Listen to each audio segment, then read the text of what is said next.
This is your cell and molecular biology course, and I'm your course instructor, Intracellular. Welcome to this presentation on the cytoskeleton's role in intracellular transport. Earlier, we have seen the vesicles and how the intracellular transport takes place.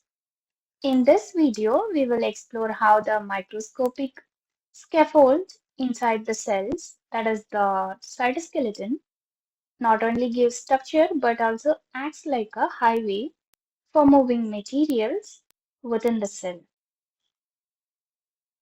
Let's take a deeper look into the vital cellular system. So let's begin with what is the cytoskeleton. The cytoskeleton is a dynamic network of protein filaments found in the cytoplasm of all eukaryotic cells. It plays a key role in maintaining the cell's shape, enabling movement, and organizing internal structures. But more than just support, it's actively involved in transporting organelles, vesicles, and even chromosomes within the cell. So this transport is essential for proper cell functioning and especially in large or specialized cells like neurons. Now let's see the main cytoskeletal components. There are three main types of cytoskeletal fibers involved in transport. We have seen earlier in previous videos also about them. So now let's just see a basic intro on these.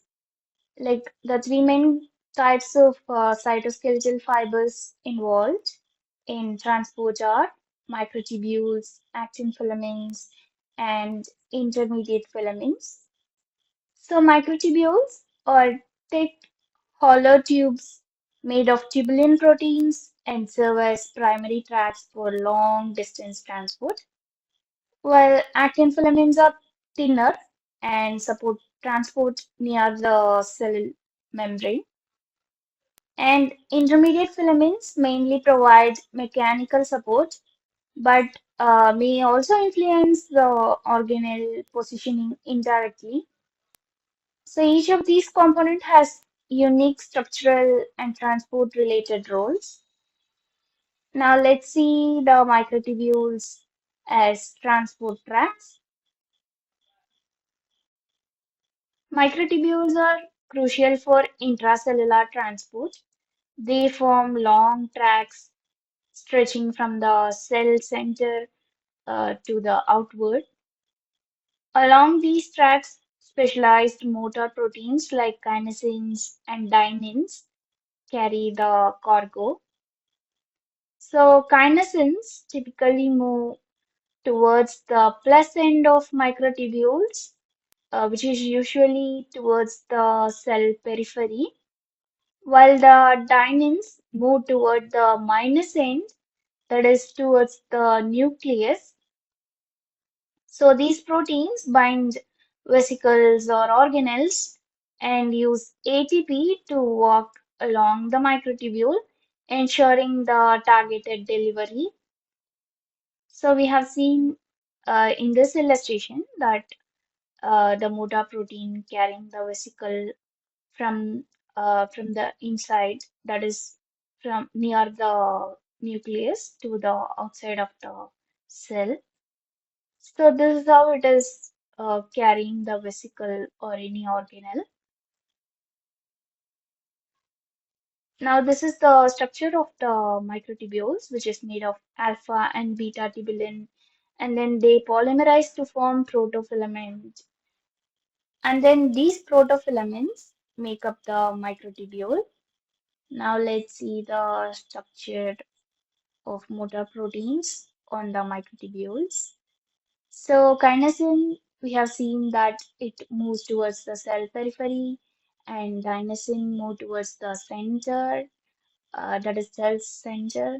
And all these activities are powered by ATP, that is, they use ATP molecule to carry the cargo. In the illustration, you can see the microtubule, plus and minus ends, And then the cargo, which is carried by the dynein and kinesin. The kinesin carries it towards the plus side, which is towards the periphery, and then the dynein carries the cargo towards the minus side, which is towards the cell center. So now the intracellular transport carried out by the microtubules. I hope it's clear now.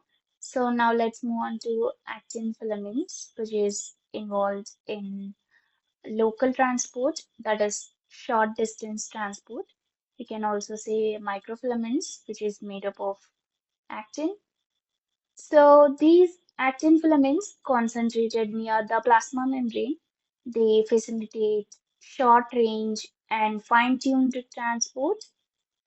Myosin, which is that is myosin motor proteins, move the cargo along these filaments, especially during the endocytosis and exocytosis. In immune cells, we have seen in the previous video that the actin filaments help transport signaling molecules rapidly to the membrane in the immune cells. In neurons, they guide vesicles at synaptic terminals. So this flexibility and rapid remodeling of actin will allow the precise control of cargo in tight cellular spaces. Now let's see the coordination between the cytoskeletal systems. Microtubules and actin filaments do not work in isolation.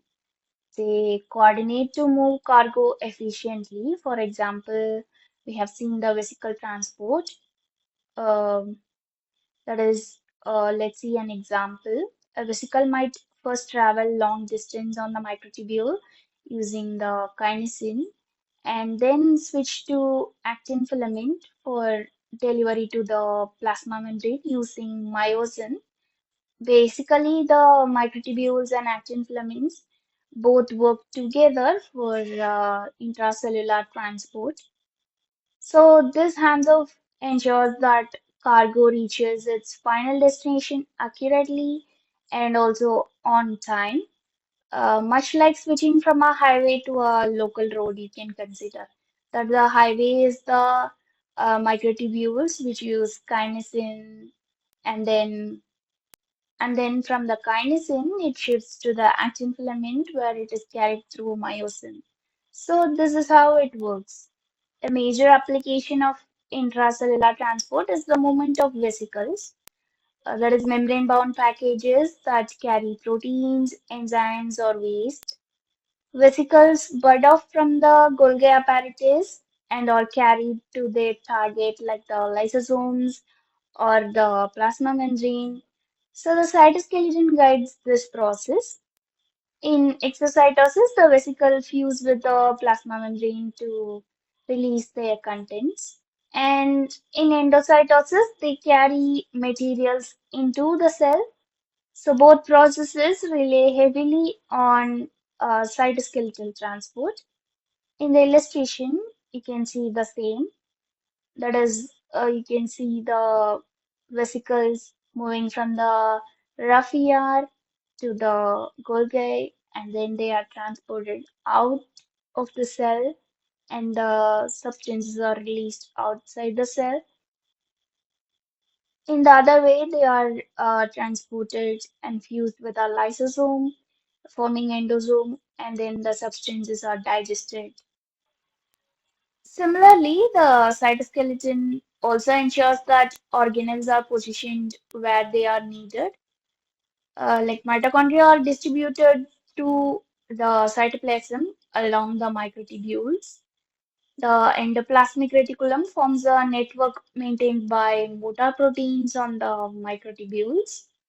And even the nucleus is held in place by cytoskeletal filaments.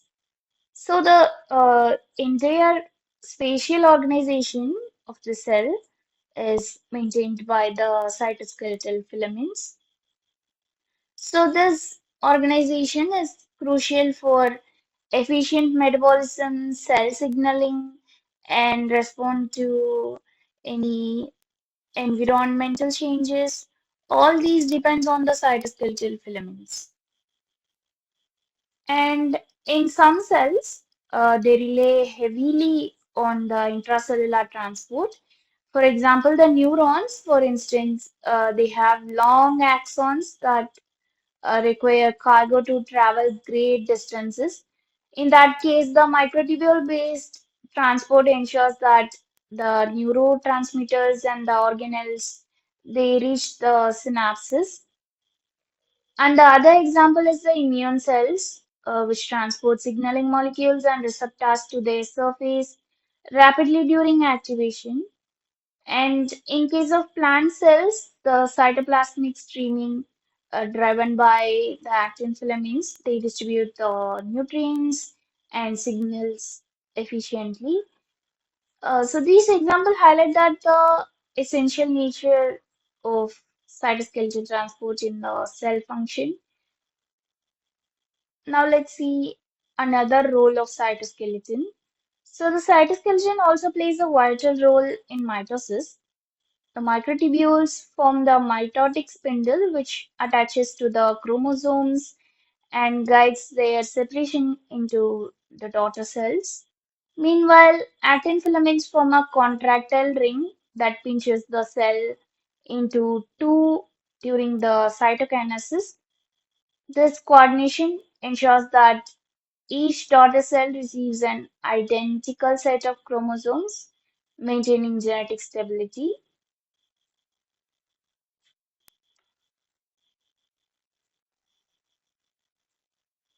But when these cytoskeletal components malfunction, the results can be very severe.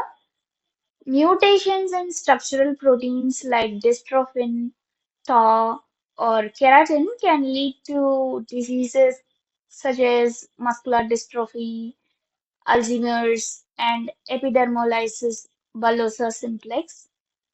These conditions highlight the importance of a healthy cytoskeleton. So, promising research efforts focus on gene therapies and drugs that target the defective proteins, ensuring that the normal function can be restored.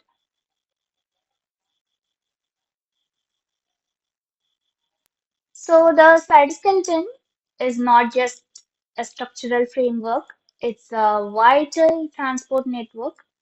Through microtubules and actin filaments, the cells move materials precisely and efficiently. This transport supports secretion, signaling, metabolism, and also cell division. Disruptions in cytoskeletal transport can lead to diseases like neurodegeneration, immune dysfunction, and developmental disorders.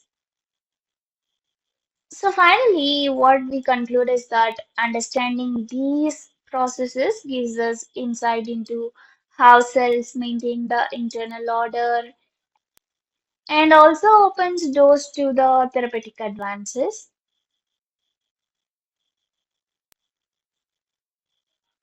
Thank you for watching. See you in the next video.